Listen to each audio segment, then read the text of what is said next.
After Usha and I left Charlie's family and Charlie's remains in Arizona, I read a story in The Nation magazine about my dear friend, Charlie Kirk. Now, The Nation isn't a fringe blog.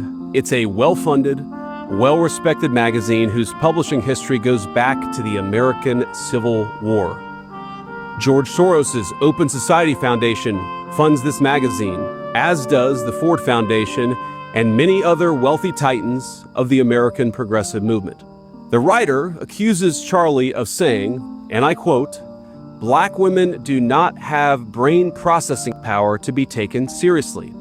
But if you go and watch the clip, the very clip she links to, you realize he never said anything like that. He never uttered those words. He made an argument against affirmative action as a policy.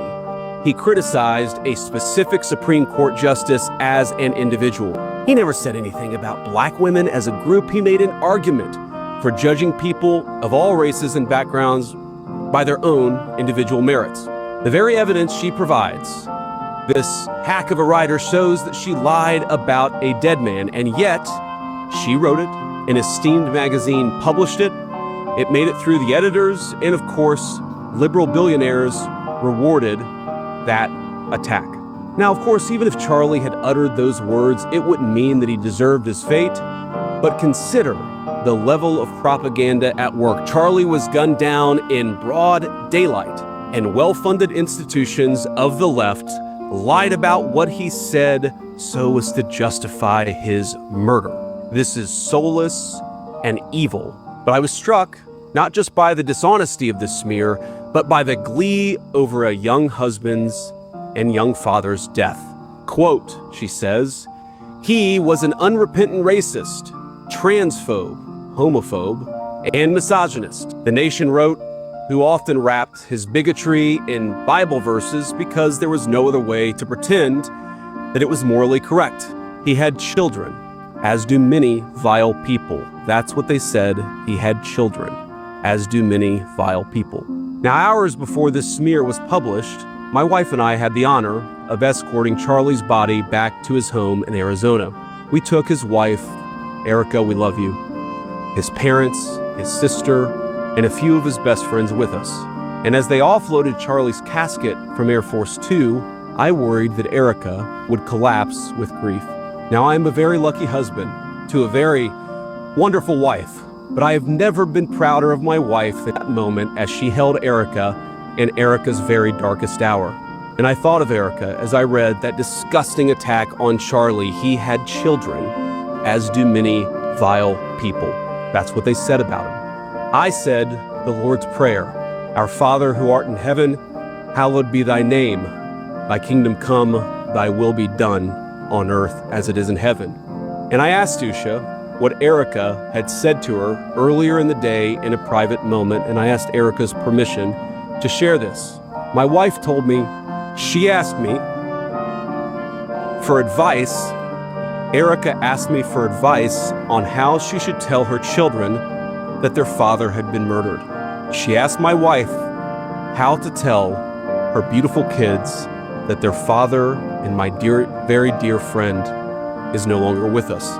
And as she was doing it, there were people dancing on that father's grave. Now, I have heard many calls in the last few days for unity and for healing in the wake of Charlie's assassination. You have no idea how desperately I want that, how gratified I was when Democratic friends and even former Senate colleagues reached out to offer their condolences to me. I'm so thankful.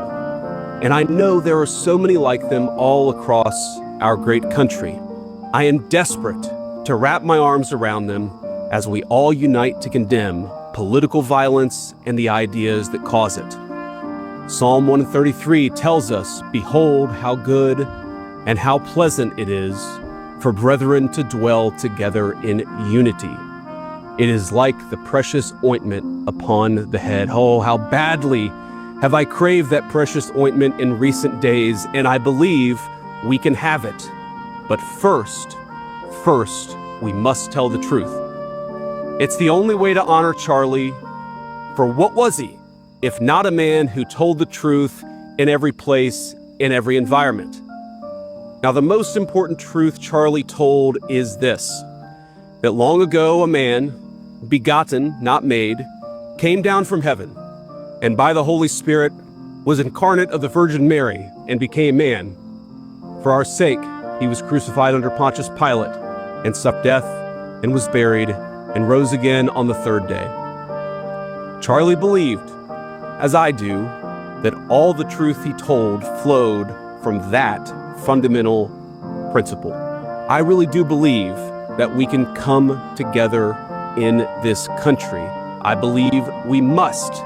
But unity, real unity, can be found only after climbing the mountain of truth. And there are difficult truths we must confront in our country. One truth is that 24% of self-described, quote, very liberals believe it is acceptable to be happy about the death of a political opponent, while only 3% of self-described very conservatives agree. 3% is too many, of course. Another truth is that 26% of young liberals believe political violence is sometimes justified, and only 7% of young conservatives say the same. Again, too high a number.